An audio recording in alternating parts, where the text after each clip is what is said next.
Welcome to an Achieving Science video. This video is going to look at human impact. As you're aware of, the population on Earth is rising, and as a consequence this puts pressure upon the Earth. Within the video we are going to look at some of the pressures that are put on Earth as a consequence of the rising population. First of all, we're going to look at deforestation, which is the cutting down of forests and trees. This is done to make way for new homes and new factories. Secondly, as a consequence of a growing population, there is an increased amount of waste that is produced and created. This is therefore also dumped. This can include things like toxic chemicals from farming, nuclear waste from power stations, and, of course, our household waste. In addition, an increased population produces more sewage. This sewage needs to be treated, because if it is left untreated, sewage and toxic chemicals can pollute lakes, rivers and oceans, which affect therefore the plants and animals that rely upon them.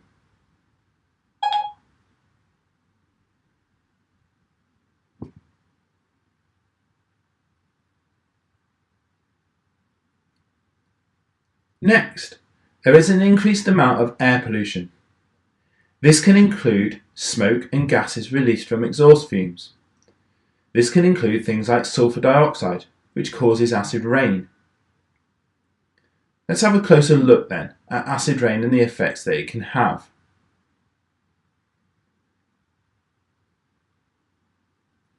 Well, this acid rain can fall onto trees. This can damage them directly by killing the leaves and soaking into the soil. Even the roots of a tree may be destroyed.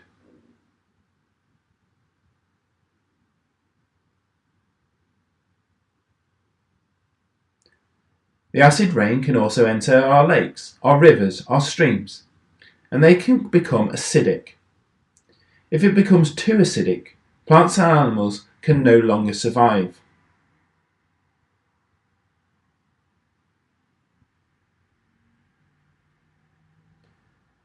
As we develop on Earth, and as the population grows, people are demanding a higher standard of living, and this, again, has consequences. First of all, let's have a look at some examples.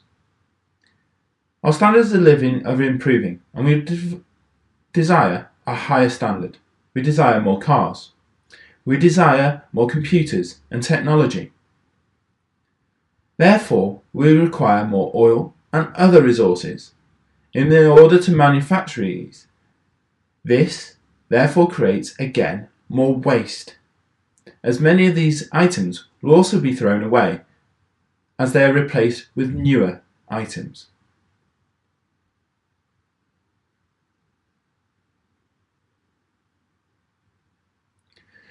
Finally, let's have a look at what can be done then to reduce the impact that we have upon our Earth.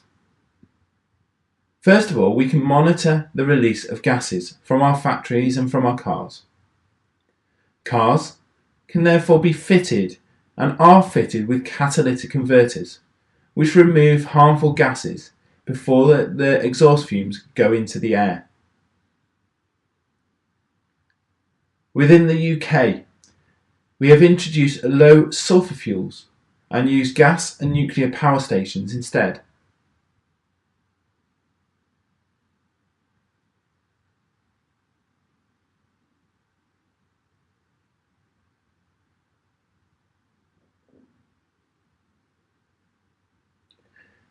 Chimneys on power stations have devices to clean the air before it goes into the atmosphere.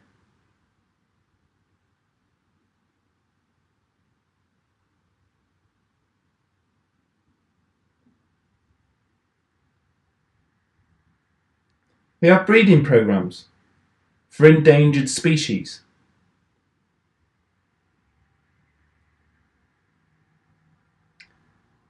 There are protection and regeneration programs to ensure that the habitats such as coral reefs, mangroves and heathland are protected.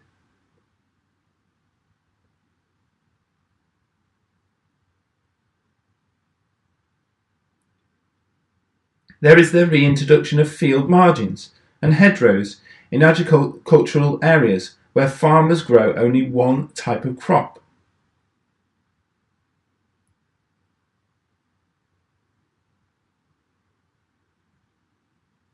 The amount of deforestation can be reduced.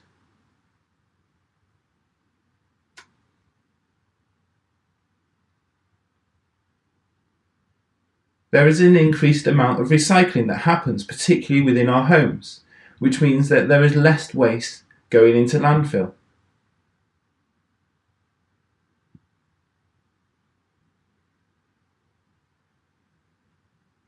Other possible ways then. Farmers can plough remains of crops into the soil and use animal waste as a natural fertiliser.